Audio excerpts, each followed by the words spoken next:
Thanks for the upgrade, my dear.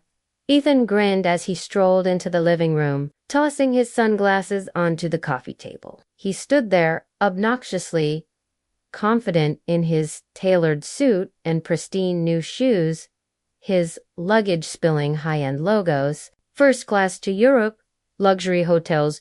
This is the kind of life I've been missing, Sarah. I couldn't help it. I burst out laughing. What's so funny? He snapped, frowning. Oh, Ethan, I said, shaking my head. You have no idea what you've done. My name is Sarah, and I'm 34 years old. I work in cybersecurity, and for the last 7 years, I've been married to a man who turned out to be a walking red flag disguised as charm. Ethan was always the smooth talker, the dreamer, the one who made everything sound like a brilliant plan. Meanwhile, I was the one who made those plans happen, holding down a steady career while he bounced from one half-baked scheme to the next. I ignored the warning signs, the financial secrecy, the constant excuses for his lack of income because I wanted to believe we were a team. But at 2 a.m. last week, Ethan made a mistake he couldn't charm his way out of. I'd been asleep upstairs when it happened. He must have waited until he was sure I was out cold before sneaking down to my laptop. My cybersecurity work had taught me to keep an eye on potential scams, but I never thought I'd need those skills at home that night. Ethan used my laptop to access one of my credit cards. He copied down the details, snapped a few pictures with his phone, and slinked back into bed like nothing had happened.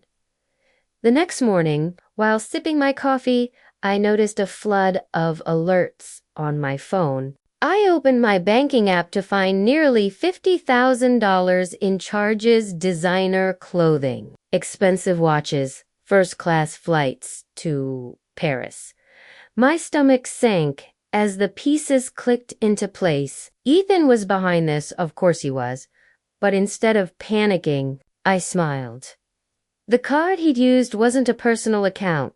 It was a dummy credit card tied to a training program I run at work. It's designed to teach companies how to detect and respond to fraud. Every transaction triggers an automatic alert that goes straight to the authorities. Ethan had no idea.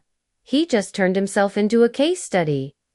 I called my lawyer Chloe that same morning. You're not going to believe this, I told her, recounting everything in detail. She didn't even try to hold back her laughter. Wait, let me get this straight, she said between chuckles. He stole a dummy card, the one that's linked to fraud detection. Exactly, I said, my voice calm but edged with satisfaction. I don't think he realized what he was doing. He probably thought he was being clever. Clever, Chloe said. He's a fool. Every charge he makes is going to get flagged. Have the authorities contacted you yet? Not yet, I said, but it's only a matter of time. For the rest of the week, I stayed quiet, waiting to see how far Ethan would take it. He left a note on the counter a couple of days later, taking some time for myself. Don't wait up. I knew exactly what that meant. He was using my stolen money to live it up abroad. Every night, I watched the fraud alerts roll in high-end restaurants, 5-star hotels, and extravagant shopping sprees. Each notification felt like a small victory.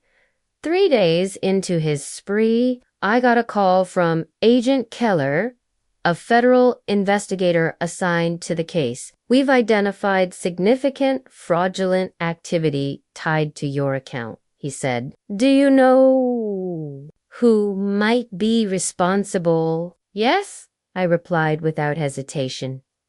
My husband. There was a brief pause.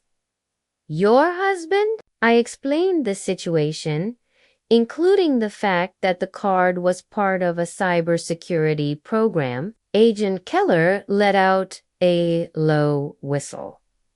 That's a new one, he said. You'll need to provide a formal statement, but based on what we've already flagged. He's in serious trouble. By the time Ethan walked back through the door, his ego inflated from a week of indulgence, I was ready. He sauntered into the living room like nothing had happened, wearing the spoils of his stolen spree. Thanks for the upgrade, he said with a cocky grin. You really outdid yourself this time. I couldn't stop the laughter that bubbled out of me. Ethan frowned, clearly expecting me to be furious.